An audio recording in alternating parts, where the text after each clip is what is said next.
सो आज मैंने दो सीरीज देखी, पहली आयरन हार्ट जिसका मैंने ऑलरेडी रिव्यू कर दिया और दूसरी सीरीज मैंने देखी काउंटडाउन जो कि हमारे होमलैंडर के बाद की सीरीज है। इसी वजह से मैंने सिर्फ इस सीरीज को देखा, बाकी और कुछ मुझे इसके अंदर इंटरेस्टिंग लगा नहीं था। मतलब कि फर्स्ट इंप्रेशन की बात कर रहा हूँ, सिर्फ होमलैंडर के बाप को देखा और सीरीज को देख के कंप्लीट कर दिया, जिसके अभी तक सिर्फ 3 ही एपिसोड रिलीज किए गए हैं, बाकी बाद में आएंगे। और अगर बात करें इस सीरीज की कहानी की बिना स्पॉइलर के, तो इसके अंदर हमें कहानी देखने को मिलती है एक गवर्नमेंट ऑफिसर की जो कि एक सीक्रेट मिशन पे गया होता है और वहां पे उसको मार दिया जाता है, जिसके बाद एक टास्क फोर्स को असाइन किया जाता है जिसकी जिम्मेदारी होती है कि उनको किसी भी तरीके से पता लगाना है कि आखिर इस ऑफिसर को मारा क्यों गया और किसने मारा। मतलब कि बड़ा प्लॉट क्या है, बड़ी चीज क्या है, और बड़ी चीज क्या है मैं अगर आपको बताऊं तो यहाँ पे बहुत बड़ी चीज होने वाली है। मतलब कि पूरा स्टेट ही उड़ने वाला है, चेरनोबिल जैसा कुछ होने वाला। वो क्या है वो आपको इसके अंदर देखना है। जिस टास्क फोर्स के अंदर हमारे होमलैंडर के बाप भी और किस तरीके से ये पता लगाते हैं कि आखिर क्या होने वाला है और कितना बड़ा होने वाला और आगे क्या कुछ होगा, वही आपको इसके अंदर देखना है। इस सीरीज की अगर पहले स्टोरी की बात करें तो इस तरीके की स्टोरी मैंने बहुत सी देख रखी है। जैसी मैंने सीरीज देखी वैसे ही मेरे दिमाग में सबसे पहले जैक रायन सीरीज आई थी जिसका लास्ट सीजन जिसके अंदर न्यूक्लियर ब्लास्ट हुआ था, वैसा कुछ मेरे दिमाग में आया था। ऐसी मैंने मल्टीपल सीरीज देख रखी है, तो कॉन्सेप्ट मैं ये नहीं कहूंगा बहुत ज्यादा नया है, खासतौर पे जो 3 एपिसोड देखे हैं इसको देख के तो कॉन्सेप्ट देखा देखा सुना सुना लग रहा है। और सीरीज का जो पहला दूसरा तीसरा एपिसोड था वो मुझे देखा देखा सुना सुना ही लगा है। तो कॉन्सेप्ट और स्टोरी रिपीट सी फील होती है, लेकिन उसके बाद भी ऐसा नहीं है कि वो बहुत ज्यादा बोर करती है। सीरीज के अंदर मास मसाला मौजूद है जिसकी वजह से सीरीज अपने साथ हुक करके रखती है। खासतौर पे एपिसोड 2 का एक सीन है जहाँ पे ये लोग बॉर्डर क्रॉस कर रहे होते हैं,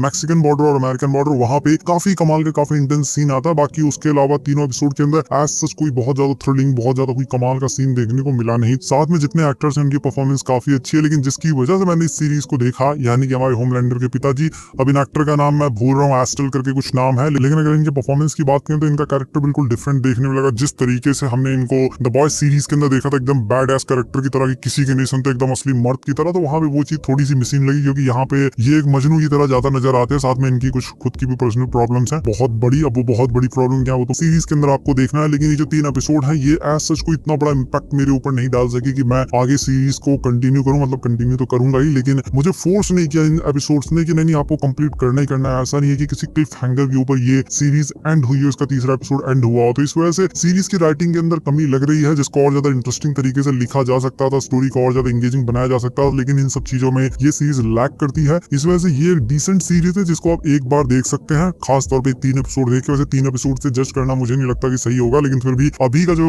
ओपिनियन है मेरा इस सीरीज को लेकर वो ये है कि ये ठीक ठाक सीरीज है, इसको आप टाइम पास के लिए देख सकते हैं। और खासतौर पे अगर आपको इस तरीके की बड़ी सीरीज देखना पसंद है, जैसे कि जैक रायन का सीजन 4 लास्ट सीजन जो था जिसके अंदर न्यूक्लियर बॉम्ब फटा था, उस तरीके की सीरीज देखना पसंद है तो आप इसको देख सकते हैं, लेकिन इसको उस सीरीज से कंपेयर मत कीजिएगा, वो बहुत ऊपर है, ये उससे थोड़ी सी नीचे ही आती है। लेकिन फिर भी अगर आपको इस तरीके की मिस्ट्री वाली सीरीज देखना पसंद है जिसके अंदर कुछ बहुत बड़ा होने वाला हमारे हीरोज कैसे इसको रोकते हैं, तो आप इस सीरीज को देख सकते हैं। हिंदी लैंग्वेज में ये सीरीज अवेलेबल है प्राइम वीडियोस पर। मेरी तरफ से मैं इस सीरीज को रेट करूंगा 7 आउट ऑफ 10 की। और अगर आपको